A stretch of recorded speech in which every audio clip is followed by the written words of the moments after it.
Hello, my name is Dr. Sandeep Gautam, and I'm kicking off week 1 of MU Healthcare's Heart Health Challenge with screenings. One of the most important things you can do to keep your heart healthy is to understand, be aware of, and manage any risk factors you may have. And one of the best ways to do that is through heart health screenings, where healthcare providers check for 7 key things: blood pressure and heart rate, body mass index, fasting lipid profile or cholesterol levels, fasting glucose levels, physical activity, diet, and whether or not you smoke. Ideally, you would get this screening once a year with your healthcare team, but we would also like to show you how you can proactively manage some of these factors at home. Weeks 2 and 3 of this challenge will teach you more about heart healthy nutrition and exercise. So for the rest of our typical screening elements, I would like to introduce you to Brenda Snodgrass, registered nurse and clinical manager of cardiac testing and rehabilitation. Thank you, Dr. Gautam. Although we can't completely replicate the cardiovascular risk factor assessment you would receive from a healthcare provider, we can review what you should monitor on your own at home. Blood pressure is the measurement of pressure when blood pushes against the walls of your arteries. The top number, systolic, is the pressure when your heart beats.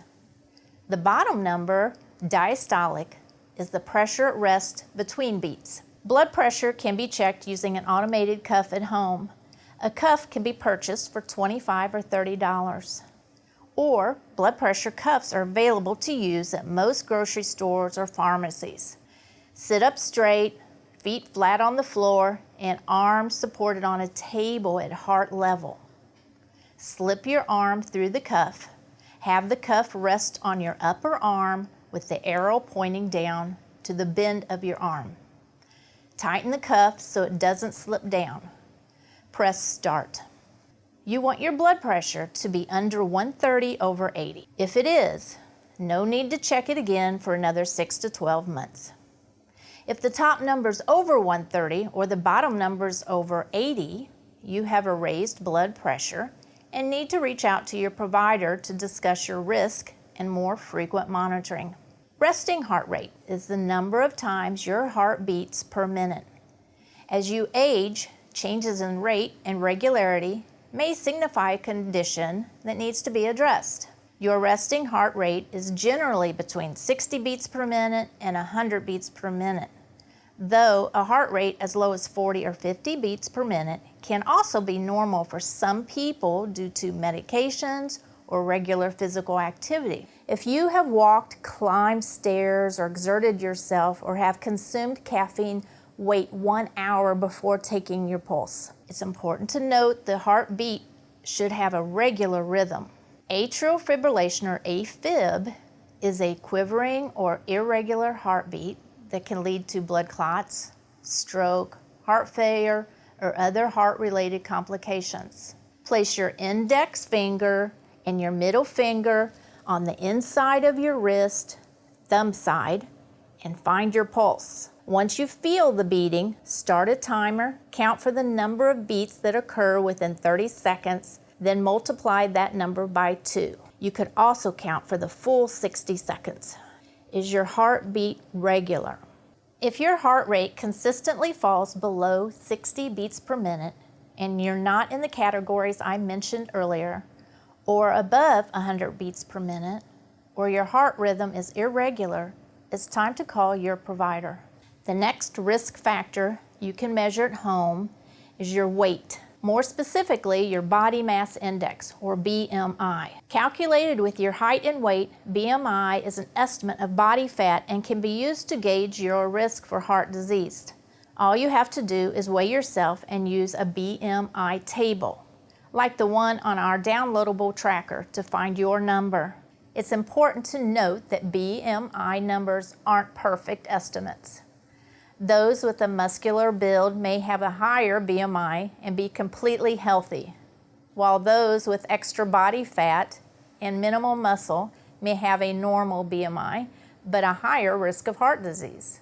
If you're unsure if you fall into one of those categories, you can always meet with your doctor to discuss. BMIs over 25 fall into an overweight and obese categories, which indicates a higher risk. If you have more than one risk factor, such as smoking or high blood pressure, the recommendation would be to lose weight. Now, for the two parts of screening you can't do yourself at home, but are just as important to check on with your physician. Cholesterol is a type of fat in your blood. It is needed for many body functions, such as making new cells. Cholesterol is made by your body and also comes from food you eat. If you have too much cholesterol, it starts to build up in your arteries. High cholesterol raises your risk of heart disease and stroke. There are different types of cholesterol. LDL is the bad cholesterol. HDL is the good cholesterol. High HDL is linked with a lower risk for heart disease, heart attack, and stroke. As a preliminary measurement for diabetes, a fasting glucose can be obtained by either a simple finger stick or lab draw to detect an hemoglobin A1C. A hemoglobin A1C reflects your average blood sugar level for the past 2 to 3 months. We recommend you know your cholesterol numbers and fasting blood glucose level.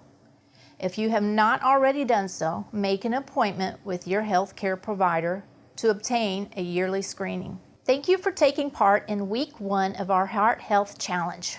Feel free to use our downloadable tracker and resource at muhealth.org/heart-health to help guide you through your do-it-yourself screening. Be sure to check out next week's challenge to add to your heart healthy momentum.